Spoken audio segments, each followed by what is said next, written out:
Now see, previously we have finished natural heritage. Today we are going to start our discussion with cultural heritage of Bharat. Okay?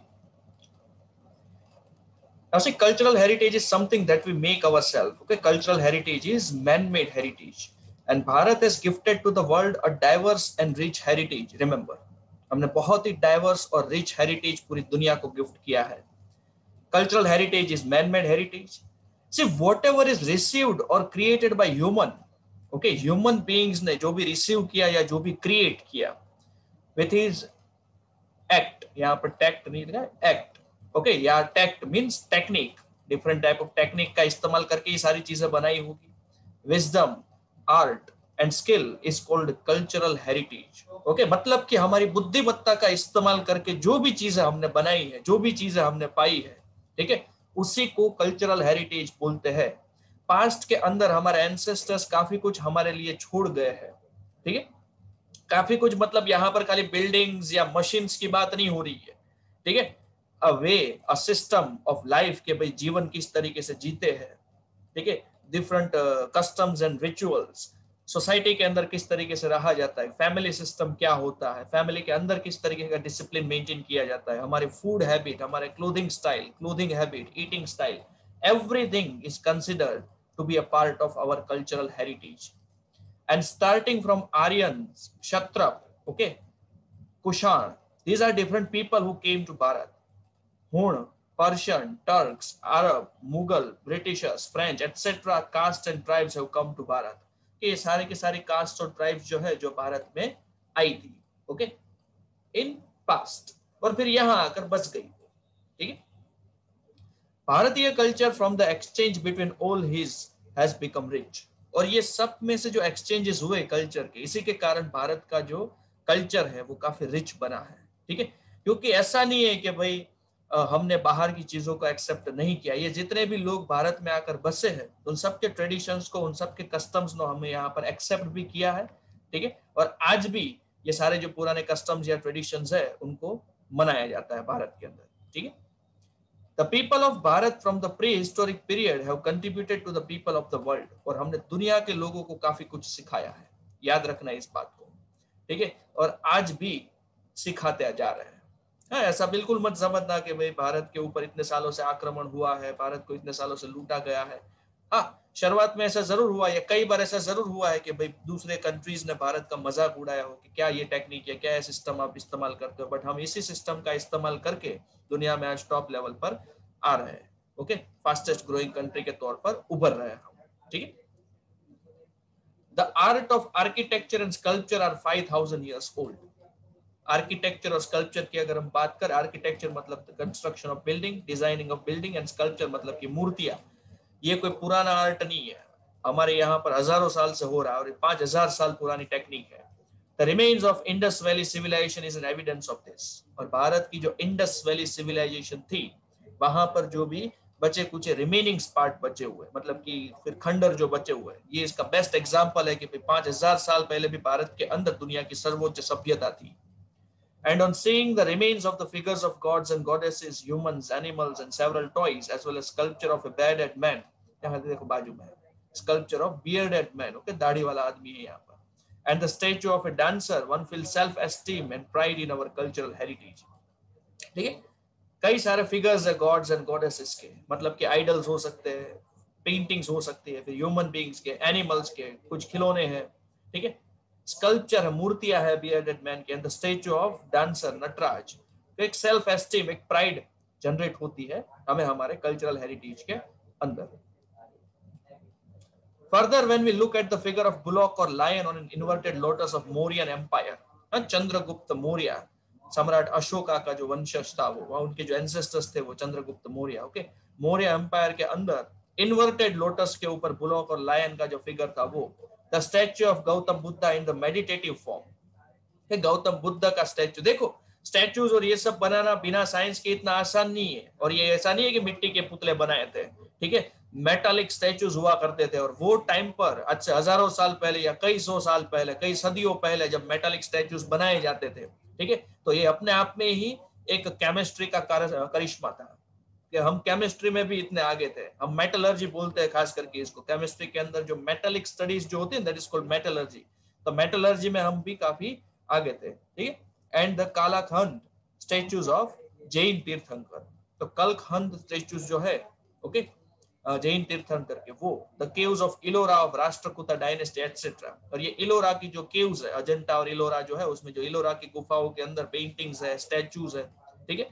तो ये अपने आप में ही बहुत ही जबरदस्त architecture के, जबरदस्त आर्ट के या स्कल्पचर के नमूने हैं। And by seeing this heritage we feel proud, glad and also respect for our cultural heritage. और ये सब हेरिटेज आप देखोगे ना, देखो भारत के लोगों के अंदर अभी भारत के प्रति अस्मिता काफी कम है, धीरे धीरे जाग रही है, बट अस्मिता काफी कम है। अस्मिता का मतलब है सेल्फ प्राइड, सेल्फ एस्टीम, क्योंकि आज तक इन सारी चीजों को कभी प्रमोट ही नहीं किया गया है।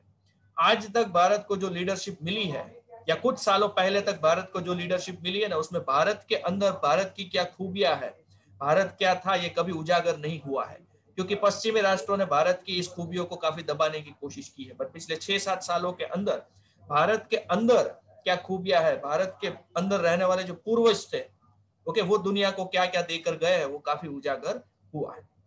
और एक बार जब दुनिया के सामने सच आएगा, ठीक है, तो उसके बेसिस के ऊपर से तो हमें भी अभी सेल्फ एस्टीम जागना चालू हो चुका है कि भाई भारत ने दुनिया को क्या सिखाया है, भारत ने दुनिया को क्या दिया है, ठीक है।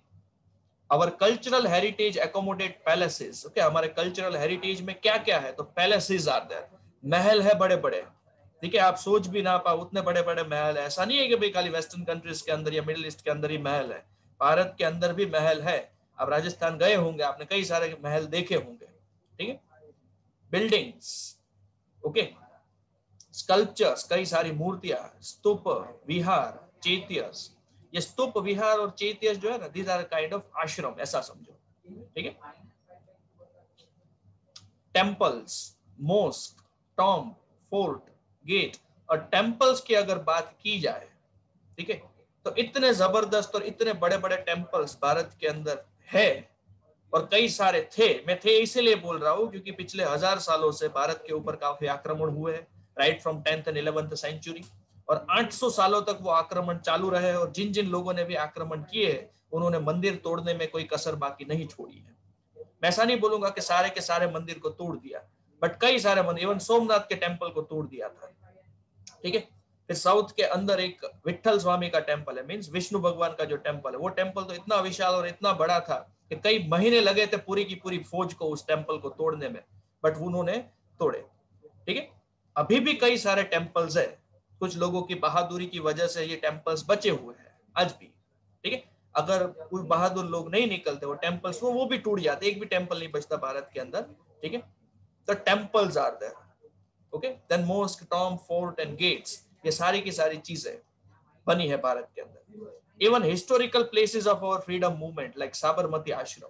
और हमारे फ्रीडम मूवमेंट की अगर हम बात की जाए कि भाई भारत को आजाद कराने के लिए जो जो मूवमेंट हुए थे, ठीक है, फॉर एग्जांपल साबरमती आश्रम है, जिसको गांधी आश्रम भी बोलते हैं, फिर Dandi, Bardoli, Wardha, Shanti Niketan, Delhi etcetera can be considered as a part of our cultural heritage.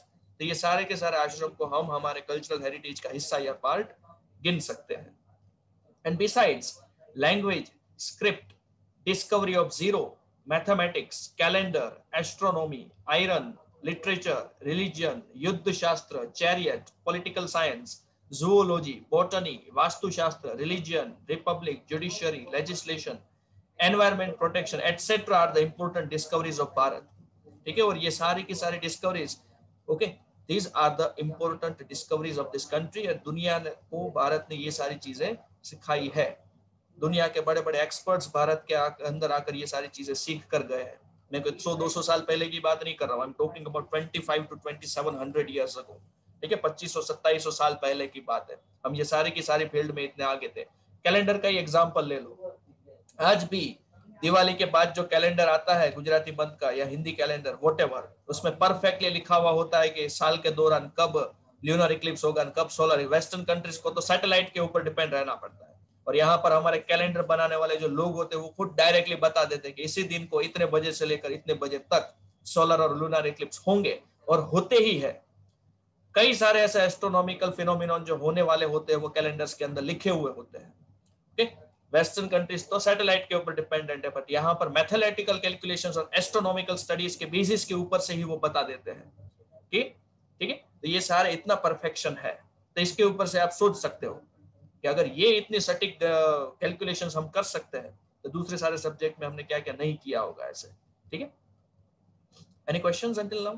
कुछ पूछना है किसी को?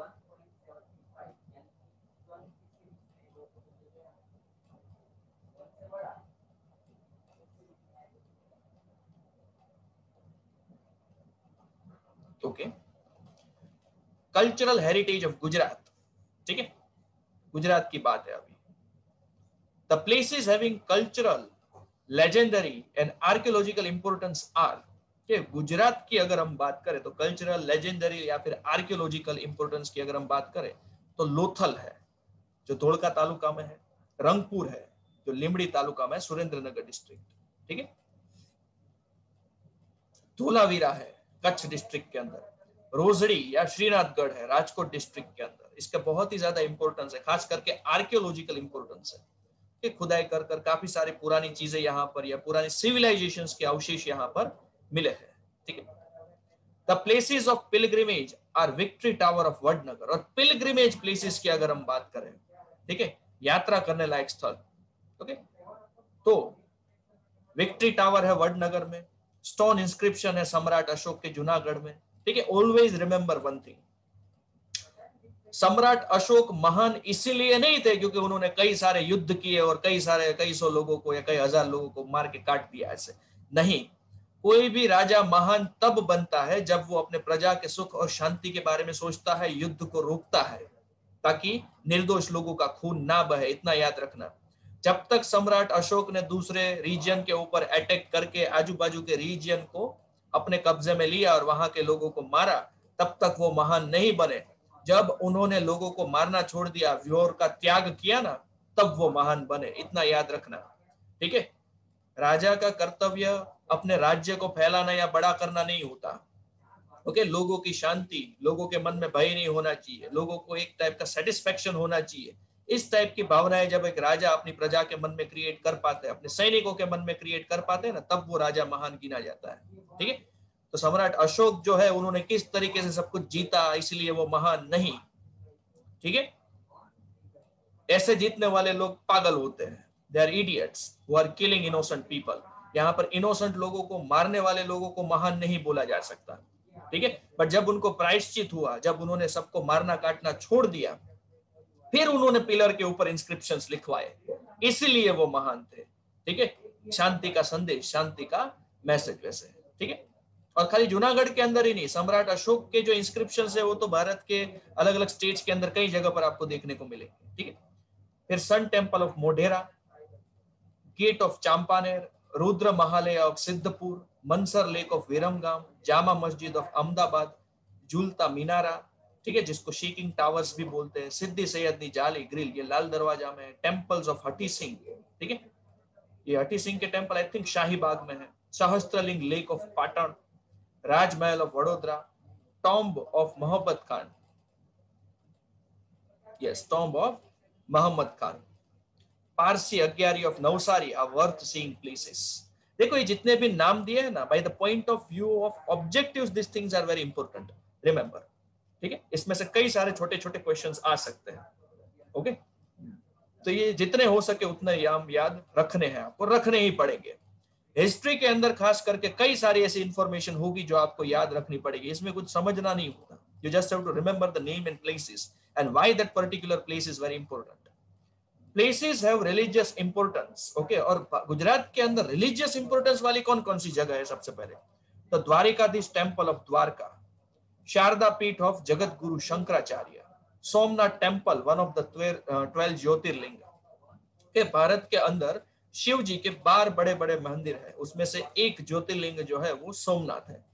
Ambaji in north Gujarat, okay, Banaskantha district, Bahucharaji Mehsana district, Ranchhodrai temple Dakor Kheda district and Shamlaji Aravalli district. हो सकता है इनमें से कई सारे मंदिर में आप जा भी चुके हो। ठीक है, देयर इज अ पॉसिबिलिटी। ठीक है, well known religious, social and tourism oriented places in Gujarat और अगर रिलीजियस, सोशल और टूरिज्म ओरिएंटेड प्लेसेस की अगर हम बात करें गुजरात के अंदर खास करके, तो पोलो फॉरेस्ट है, विजयनगर काइट फेस्टिवल होता है जो साबरकांठा डिस्ट्रिक्ट में होता है, काकरिया कार्निवल होता है अहमदाबाद के अंदर, तानारीरी फेस्टिवल होता है वडनगर में, northern dance festival Modhera, and Rannotsav in Kutch. ठीक है, कच्छ के अंदर रणोत्सव होता है। ठीक है, तो such kind of things are there, खास करके गुजरात के अंदर। और अगर टूरिस्ट प्लेस की बात करें जैन और बुद्ध धर्म को रिलेटेड लोगों के लिए, तो Jain and Buddhist religion prevailed in Bharat. ये भारत के अंदर ही शुरुआत हुई, अब फिर दूसरे कंट्रीज में गया बौद्ध धर्म, जैन धर्म भारत के अंदर ही सिमट कर रह गया, वो बात अलग है। ठीक है, बट शुरुआत इसकी यहाँ पर हुई थी। ठीक है, अगर भारत की पॉपुलेशन में अगर हम बात करें तो आज जैन लोगों की संख्या 0.4% है भारत की टोटल आबादी में, और बौद्ध लोगों की संख्या 0.7% है। तो परसेंटेज वाइज अगर देखने जाए या इट मींस नंबर वाइज भी देखने जाए तो भी बहुत ही कम आंकड़ा है। ठीक है, ओके, अगर 100 करोड़ लोग भी हम गिने ना तो उसमें से 40 लाख जैन और 70 लाख ये, मतलब कि दोनों को राउंड अप अगर हम करें आज 2021 के हिसाब से, तो दोनों की पॉपुलेशन 1-1 करोड़ भी नहीं होगी भारत के अंदर, ना बौद्ध की ना जैन लोगों की। ठीक है, तो सही मायने में अगर माइनॉरिटी हम गिने कि रिलीजियस माइनॉरिटी भारत के अंदर कौन सी है, तो सबसे पहले स्थान पर माइनॉरिटी में जैन लोग आएंगे और फिर बाद में बौद्ध धर्म के लोग आएंगे। ठीक है, Consequently, Jain and Buddhist caves are seen at various places in Gujarat. और गुजरात के अंदर कई सारी जगहों पर जैन और बुद्धिस्ट केव्स देखने को मिलते हैं, फिर वो वडनगर हो, तरंगा हो, खंभाड़िया, शामड़ाजी, कोटेश्वर, तड़ाजा, ढाक या झगड़िया हो, ये सारी की सारी जगहों पर देखने को मिलता है। ठीक है, मतलब कि जैन और बुद्धिस्ट लोगों के टूरिस्ट प्लेस। ठीक, now fairs of Gujarat. Fairs मतलब कि मेले, ओके, और मेले सबको पसंद ही होते हैं। Varied culture of Gujarat is seen in many places. Gujarat में अलग अलग जगहों पर जाओगे आपको कई सारे कल्चर्स देखने को मिलेंगे। Hence, fairs having traditional, religious and social importance are held. इसलिए भारत के अंदर खास करके गुजरात के अंदर कई सारे मेले हेल्ड किए जाते हैं कि फिर वो ट्रेडिशनल पर्पस हो, रिलीजियस पर्पस हो या सोशल इंपोर्टेंस के लिए हो। ठीक है, इसमें से कुछ फेयर्स का नाम दिया है ये table, and this table is also very important bye the point of view of objectives. कई सारे ऑब्जेक्टिव्स इसमें से आ सकते हैं और आते ही है हर साल। ठीक है, मोढेरा फेयर तो ऑब्वियसली मोढेरा के अंदर होगा। यहाँ पर टाइम भी दिया है कब होता है, देखो 3rd week of January, Shravan सुद अमावस्या। और जो मेले लगते हैं ना वो इंग्लिश कैलेंडर के हिसाब से नहीं लगते, वो गुजराती कैलेंडर के हिसाब से लगते हैं। ठीक है, गुजराती कैलेंडर में 30 दिन का ही महीना होता है, सूद और वध आता है। रिमेंबर, इसमें सूद का मतलब क्या होता है कि एकम से लेकर पूनम तक।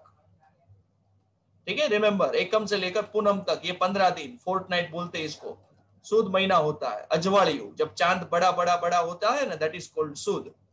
ठीक है, और फिर पूनम के बाद से लेकर 30th डे कर अमावस्या आती है। ठीक है, तब चांद छोटा छोटा, पूनम के बाद फिर चांद छोटा छोटा छोटा होता जाता है और फाइनल डे पर अमावस्या होता है। अमावस्या मींस नो मून। ठीक है, इसको अंधारियों बोलते हैं, अंधारियों मींस वध। रिमेंबर, तो सूद और वध में कुछ पूछना है किसी को? सूद क्या होता है और वध क्या होता है? 15-15 दिन की साइकिल होती है गुजराती मंथ के कैलेंडर के हिसाब से। ठीक है, सूद और वध में does anybody want to ask anything? और 12 महीने आते हैं गुजराती कैलेंडर के हिसाब से। ओके, और गुजराती नया साल कब चालू होता है? Diwali is the last day of Gujarati calendar, okay, year का। ठीक है, दिवाली के अगले दिन जो हम हैप्पी न्यू ईयर करते हैं ना, साल मुबारक ने नया साल, तब से कार्तक महीना बन जाता है। ठीक है, बैठ जाता है, sorry. Okay, that is the first month of Gujarati calendar. Okay, Kartak, Magshar, Posh, Maha, फागुन, चैत्र। ठीक है, अभी चैत्र महीना चालू होगा, फागुन चल रहा है अभी, चैत्र महीना अभी चालू होगा। ठीक है, वैशाख, ज्येष्ठ, आषाढ़, श्रावण, भादरवो ने आसो। आसो month is the last month of Gujarati calendar. ठीक है, अगर गुजराती मंथ नहीं आते ना तो याद कर लेना। ठीक है, क्योंकि भारत का जो कैलेंडर है ना वो नासा वाले भी फॉलो करते हैं, एस्ट्रोनॉमिकल चीजें देखने के लिए, एस्ट्रोनॉमिकल फेनोमेनन्स को कंफर्म करने के लिए। इसलिए ऐसा मत समझना कि भाई गुजराती कैलेंडर का कोई इंपॉर्टेंस नहीं है। इंपॉर्टेंस है बट बहुत ही ऊंचे लेवल पर है, पढ़ाई लिखाई के एक्सट्रीम लेवल पर है। ठीक है, तो ऐसा समझना ही मत बिल्कुल भी कि भाई इंग्लिश कैलेंडर के हिसाब से ही चल रहा है। ट्रू, इंग्लिश कैलेंडर के हिसाब से रोजमर्रा के जीवन में आपको चलना है, ठीक है, बट साथ साथ में गुजराती कैलेंडर का भी ज्ञान होना चाहिए, बहुत फायदा होगा फ्यूचर में, इतना याद रखना, ठीक है। फिर बहुचराजी फेर, ऑब्वियसली बहुचराजी चैत्र सुदी पूनम, शामળા ठाकुर जी फेर शामળાજી में कारतक सुदी 11 पूनम, मतलब कि 5 दिन का मेला। देखो सारे मेले को एक एक दिन के नहीं होते, कोई 5 दिन 7 दिन 3 दिन 10 दिन 11 दिन वॉट एवर। भादरवी पूनम फेर अंबाजी में है ना, भादरवी सुद पूनम, भवनाथ फेर गिरनार में, माघवद नवमी टू बारस, तरणेतर फेर तरणेतर के अंदर, भाद्रपद चौथ टू छठ, ठीक है। उसी तरह अलग अलग फेर दिए गए हैं, उनके नाम है, वो कहाँ कहाँ होते हैं वो है, और वो कब कब होते हैं उनके महीनों के नाम भी दिए गए हैं, ठीक है। तो you just have to remember this, ठीक है।